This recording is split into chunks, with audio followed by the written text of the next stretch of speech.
Mick, tell me what was going on with the water leak. Did you have any idea that it was starting to happen? Any warnings? No warnings. It seems like from what we know, it comes from the heavy bouncing that we suffered in that first lap, and it just broke the clamp, and then the water came out, which obviously isn't great.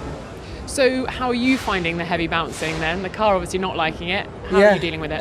It's the first time I think that physically I do feel an effect of it, and it's quite harsh on the body and also on the car. So yeah, it's definitely something to think about for future events if we come back here, to maybe have a think about resurfacing, because I think we'll see how many cars will survive the race. Okay. In terms of tyres, what have you learnt about them today, and how are you going to take that into the weekend for strategy?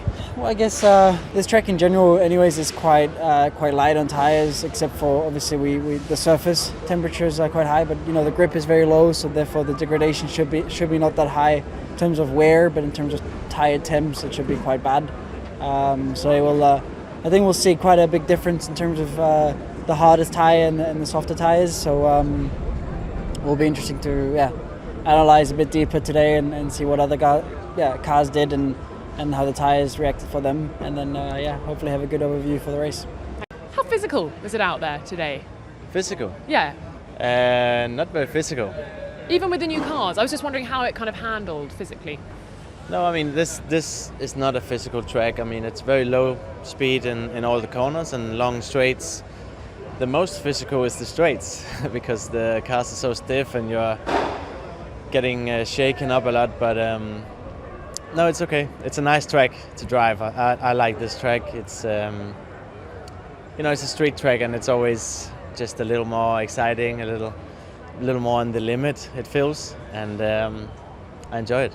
How can you optimise the package for tomorrow then for quality? Yeah, it's a good question. The car feels very good, actually, and in FP2 we weren't very quick, so a little bit surprising to fall back that much from FP1, where we, usually the trend is that we are better in FP2 than we are in FP1, and today it was the opposite. So we need to look into that and see if we can find something.